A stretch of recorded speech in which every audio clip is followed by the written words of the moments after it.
Bamasaba wanyira joza Jesse mwamba arafata kubitsa kamera yo kubona nano ndi Muzei wangana no bamwanga Muzei gidagwi Gregory abamanyire it's an opportunity abakamanyire ni mucement nakolechi na myode nakolecha nambada busireko angaenda basubiza ndi sarafati njoda information njode ibintu byesi mugana kuulira byesi Bamasaba mugana kuulira ngolusuulira busa rumors nenga wakumanya the source iliti na dawida so now traveling I've traveled all the way from Bali nalman kenje deko Muzei wange yuyu isaba mu kibuga amumu neza namudiye ruzira uganike muzimbozi zefenga Bamasaba akuvulira lisira leli agendere nabi just inyuma ko kwabona donated some financial help esi bali bebe siro ko kwidwaliro kwaulira senga nakumanya dawida kwaza kubona mu period mu covid period donating sanitizers masks na binana Muzei gumoyo gugu gwesi Bamasaba kola ki gwesi Bamasaba gana kubolire ko did you have any intentions namwe bakola bukoliwe ngo Masaba otikempire ngo ninze ngo basire community isoka ngakuchikudoba covid isoka nesaswa million musamu ingabobo mushikora akiriwo akiri mulamu biratu bandi na badonatinga amuka ina bibo badonatinga recently the donating things worth 30 million actually the sanitizers we are talking about. But as I told you earlier, it's what we call social responsibility, corporate responsibility. It's only that it's not because I have, but because my heart may be generous. But there are people who have even more. If you take to Bali, if you went to Bali there are people even who have more money. But they can, like for example, let me talk about the COVID sensitization program, which I did in 60 districts. I had to sell my land in Nakaroki. I sold land to the net. It didn't mean because I have, but there's what we call, me as I'm a Christian, I'm a Catholic. There's what we call sowing a seed. You sow a seed. You know, COVID was a very serious sickness, which had come. Like personally, I had 10 patients who had COVID. One way for me to appreciate God and try to God was one way was to sow a seed. To sow a seed, it means you don't see God. God is not there. Yes. But you can only see God by looking at people around, people are suffering, and you help them. It is exactly that's what I did. I didn't have any other thing behind me, but to me, COVID gave me an opportunity to help God, and in particular Jesus. Biblically, as a Christian and a follower of Jesus Christ, I was doing a mission. It was on a mission of Christianity. It was a serious mission, which I don't regret. Even selling my house in Nakaroke, I don't mind. I gave it to God. Yes, I surrendered. So that's that. And two, maybe probably I would say that like now, the first COVID 7 million, we had to buy food for people. People didn't have food. Yeah, and you know we have to buy food. The only unfortunate bit is that sometimes this money which we give, some people misappropriate it. You give maybe like 30 million, you might find that maybe 20 million reaching. So that we still have the issue of greed and selfishness in our society and in our mindset. Tabane alfati Yesu na kunyayire na Yesu tebire bitu byambagana ni mutoto babuvuka batamu bwesiga abana bati ni patron niyo mutu bango okulira kitu tie mutoto byambagana ni zinzu ze mutoto byambagana ni culture yefe imutoto kuyirade na kyesi balanga mu luzungu but enhancing ikitu kinene ekyongerako kyengorako value mu bulamu katano imutoto yongerako value culture yefe our rich culture nga Bamasaba what is our rich culture and Bamasaba? Rich culture Bamasaba, near Palu. Near Palu over in Yembe over Palu, yes, Quamakale, Lukube Fekao, Manes Yetandi, Kada. Era, Kojidiao, and I focus a moment to Kuanaguti Ibao. And yes, saying Yene over Konikavi, Naganika Gunu Muguga, Wekaviri, Ganumudwaliro, Anumati. Bab. Ndikulwala nemukafugirisa gavumenti yatusawo ipaluda lekuba epalu niye nefefe mu Uganda mu East Africa mu Africa oba musi yose nefefe niye banga kyesikuloma kuti identity card oba identity yes nefefe kuloma kuti Bamasaba kulina now imutoto kwayirira enyanga ngesi gavumenti yekwaliswalyo kali yakula lekubanga wasire buyu buliyo kebuli bulayida ne seka kaseti kwamba Yesu kutere munandale nye bavubuka mwabinjiramo mwabona mutu kungone buyu buki seka kasa fenga bazeyi kuteka na bikwigata wabona uti kwigata kubana bano komba ge mutoto zanonga komba ge mutoto najana fefe kuba identified oba bakuba mye mu government na fefe kubone kutaloche kukoliro niye kuleke kuulirira government sawa 2 kwalindirire kuyede bona kye kubonera ko kitufu ministers bata okachiko keparo ne koziyo baadhi kukale mukoro godabule ngali kumena datunga government chikwaga mpesa kale nebonenga chamani alikudima alikuanza alikuola kale kisa chapa mnabonezi no mukolo gwe bagisuguno na fefe kuli kugonjera mwebe konjera mwebe munjiruki na fefe kutemo li pesa very good kutemo li pesa kubenga gukalinda government in fact sesenga jidagu Gregory-Sacrifise kenga na ku government yako kwa mpesa we kuba the government yako ina mpesa kimeze kiti inyanga yose kasa government banga yatuliro mukoko gunazo monida kusa kusesi kubiri sabagiso Bamasaba bagamise budiasi babesage ngawaze kusiya bagiso bose bali hanze besi chifu badu besi kulanga budi diaspora now this is zilinga kupi zilinga zitano UK USA Canada South Africa bali hanze na fogato ko bali muno tekulema kuti mukolo gulukugana milioni nga 10 o milioni nga 2 dala utufu fefeke kunya kwa sonda silingi zikikwabona kuti kumala omukolo guno da oya bayi gumukolo guno eguli gwembale yonyene nda buyira Kenya waire Kenya ha kwaba ndebe Kenya nembesi chesi nomba mikolo jefu je Bamasaba oba chesi kuloma bukuti buko lyongo babunano yesi na fefu bene kuyisaya bitu bino kubitusha mu government kubanga kwa bitusha mu government nevenga kuyisaya fu bene fenye mikolo jina babulai cheka abiri mananga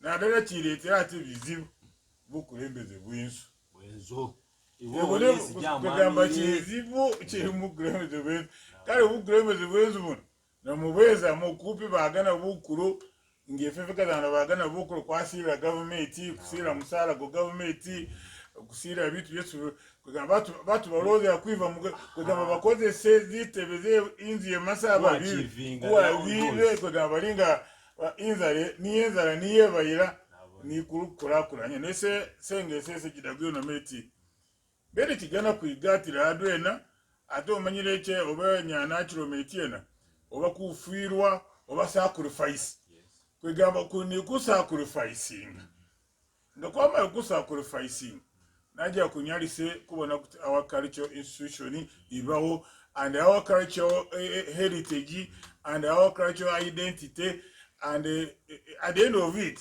kuna ni kwa biesi kuloma kuti social economic development ifenge Inzu Bamasaba oba Bamasaba kutandika ku identifying what can make us develop. Yes, because you know we have problems.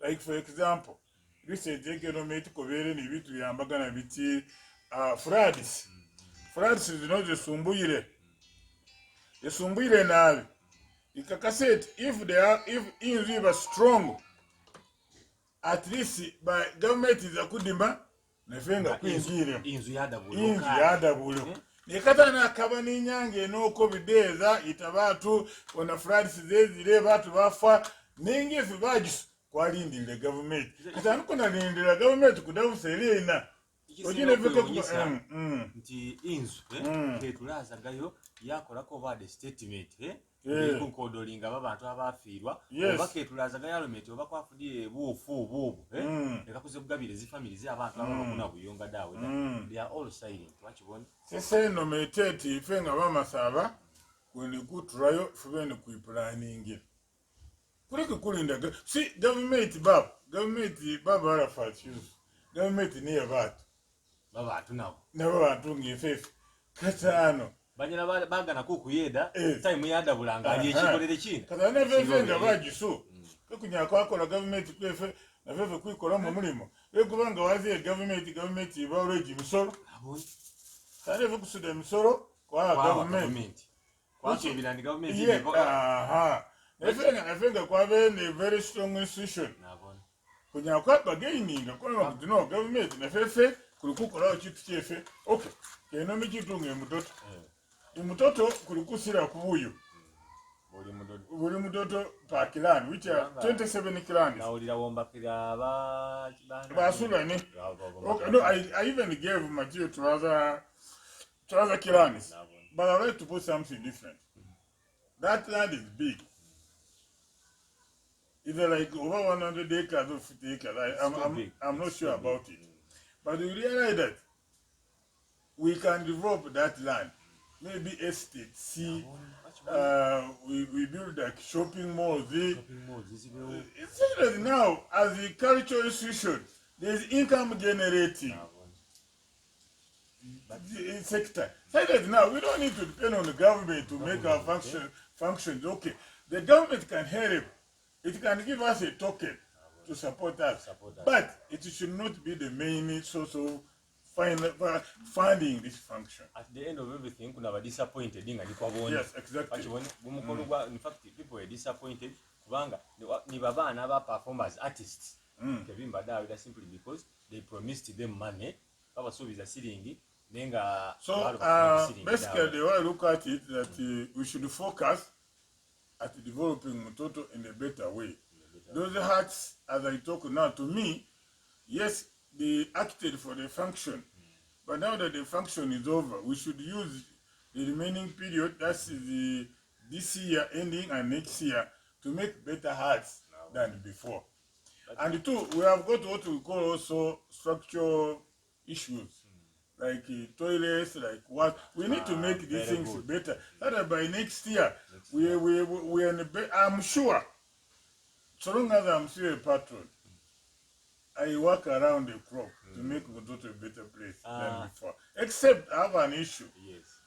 I want to rely behind, or I want to clear this issue. By me involving myself in the Mutoto, it does not mean I want to be a leader of Inzu. It is where the controversy is. Yes. Whoever goes there to help, there's a section of Bamasaba who believe that I think this gentleman is fighting to become. He has the agenda of leadership, which is very wrong to me. To me, it is an issue of being ashamed. It's being ashamed to feel really. I mean, like I'm an accountant and economist.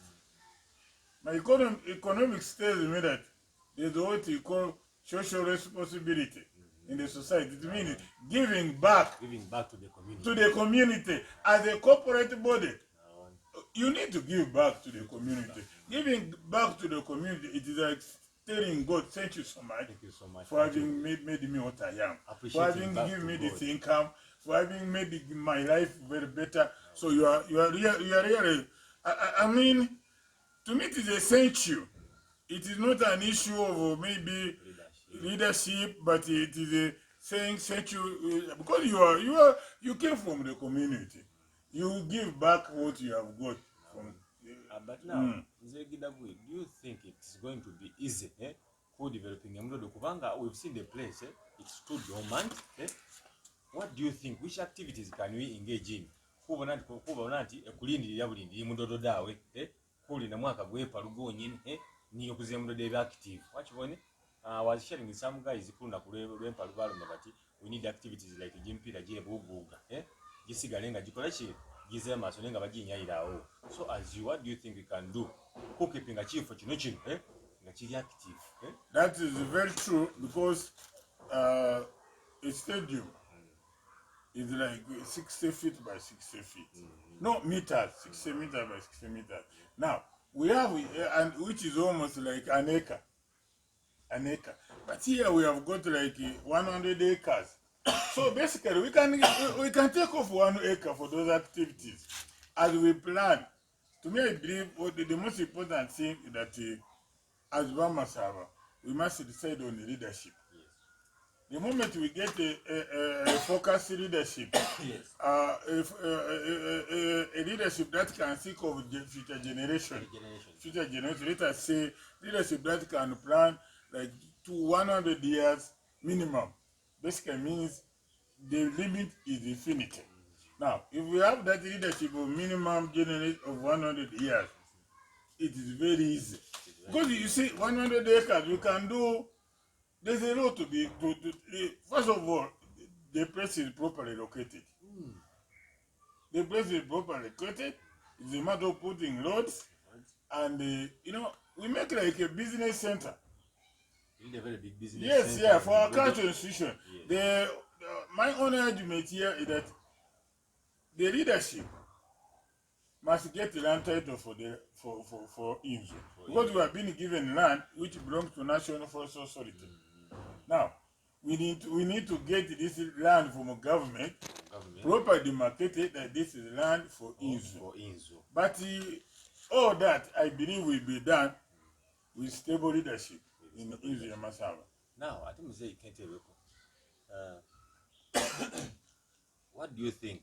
Kubanga sekyembole so far the image that I've seen kwa Bamasaba, Bamasaba this time round, bolesere kifaananyi nti bagana na abikinana Bamasaba bwawe bosizana all over, because we've been on social media. Bamasaba liku postinga mudodo kadodi binanu, meaning for them they are ready to support Wukuka over Inzu Bamasaba. Natu imbasa kwakolere kutina kusettlinga leadership issues iziriko kusumbwa, cause we've seen that abantu we are divided. We are divided simply because of leadership. Just 2 days ago, a manager from Airtel Uganda, he called me, Arafat. He called me, I don't know how he got my number. And I'm excuse me, Arafat, I need some event like of birthday or mukoka. We as Airtel, kujitaza gamukinanu sitting kubanga bagisubira complaininga but activities zabo kola china kuzidumirira. So kubolereko when is the birthday kupulani ugana kweza kole chini kube part of you now. Unfortunately we don't have umukoka achibone. So zemba soti utkwakolere kutina kusettlinga issues za leadership munayo. Now, one, I like to say our culture is a unique culture. It gives us an advantage to other cultural institutions, because if you look at Uganda, we don't have a culture which is like ours. Yeah, that's puts us in a better position. Not only Uganda. Now, for leadership, of course, the problem we have here, people who are, they are selfish and greedy. So in the process of being selfish and greedy, they are making others to suffer. But let us wait for things, for court pronunciation. After that, I think that's when we may have a proper decision. For now, we have to keep our hands crossed as we wait for the court decision. But however, I would like to say that our leadership, it is very unfortunate, because why do we go to court? Why do we go to court? Why do we go to court? Just exposing our weakness. It is unfortunate that both camps, we have 2 camps, of Mtoto and Maruku. But you realize that one thing I would say that the 2 camps are not looking at the future of our institution. Because at the end, in the process of fighting, we might end up by killing the institution. And then Bamasaba, have lost steam. They no longer trust. Very good. So whoever goes there is not trusted. Whoever is fighting is not trusted. Not trusted, yes. So I can only say we pray to God that things can be reversed and we get better leaders to foster our development and to preserve our cultural identity. Nga Muzei aza kumbolera ko Muzei Gregory is going to tell me about the letter. I saw a letter trending on social media. I saw it. I think nakubolereko this letter nga the letter umukoko wafa nga ali ku recommendinga Muzei Gregory as a true and trusted successor una mwirira mubigere ng'omukoka wakibone. I saw that letter ati nuganike kana kubolereko about that letter ne before nga akiruganika oba nga akiri kubolera kezo komu commercial break. Yes, just want you to go social media, Facebook, YouTube, Instagram, you put other fat updates ubango bona zi videos nozi kuda busaka abantu bese bita akubona mumbali muno ni information. So Muzei Gregory nguga nkubolereko about that letter isi kwabona kuboleka about that letter. Now, Baba Arafat. Ibalo Yesu bona yoyo ilinga yobona musika kada no musika ukomanya da komanya obuba mulibana bagali kada no jikumanya nano nasikada kada no ngane kubole kitufu sikene manyete mushikoli mubagisubosi identifying ati Gregory mafabi no nyabo mugugada niyo nyanzi kale muntu benga ngane kaseti sese ino musika obobo mushikoli kipoli ino musika wewe yeya ingane ne inyako bakendo musika wewe Bamasaba dawe no dane sese garanga mushikoli kadane sese garanga omuzi wese mushikolaga da imbo musika no ekwe balo ajiwandikira excellence nganyonyola bisanyizo byene senga na seke nekibona koda balo ayine jibone nga bo bafa kale inamani kumbe kanane sese yaba niyo musika niyo Kenya anajiganika konabi umwene ojiwandika afa umwene amanyalo kinawandika Bamasaba baluwa hii na mulomba mfugirise mbatereke baluwa hii nanyo mujibone wakibone munajibona najibatira ko mukole kino muboneke copy yoyo kitegeza kasabanga bobo mushikoli nyo wandika baluwa gireka teri nto obwa olumusika obo mushikoli dawe da ubo omusika we banana we Bamasaba bosiza na balonderera bobo mushikoli no mbeti katano ke Bamasaba so membalwa kana banyine bakalewo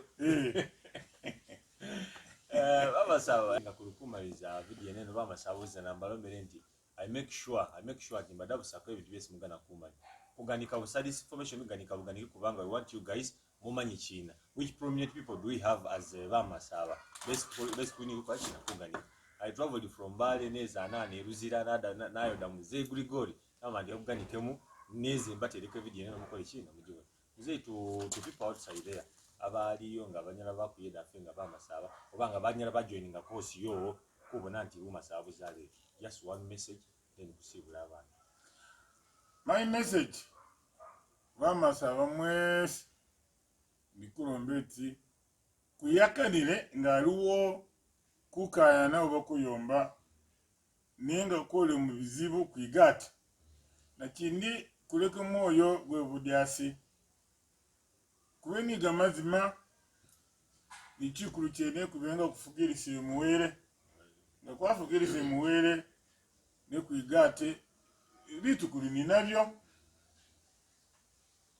kunyakuba ke kuli bagaga nabinenga bitu biri kulini nabyo kaye nombeti Bamasaba kwigate najja kunyalise kumala bizibu bye kulini nabyo kuba kwini bizibu bigali bana befe basoma batu babona katanonge kwabenga ni gumukoro gwefe nga gwe Bamasaba gwe gumuziro kekunya kwate mu government nabida na fifuwe ni mukoro gwefe kugukolenge efefe Bamasaba kuganisa abantu umuntu aweyo nga ulanga ali katane nakeno mbetu kuyaka nine kukola adwena kuleke kuba badyasi oba kuleke kuba ni woni ndire naba chesire wera abanindire nako mwanyala na abibu mwesiza n'abamu na social media alafata updates Timeless Saloon bali ku Palisa Road nga ku Baroda bamenga shwati ku badausa kozi videos zino Timeless Saloon Chicken Times mwanya na ikulongera fata updates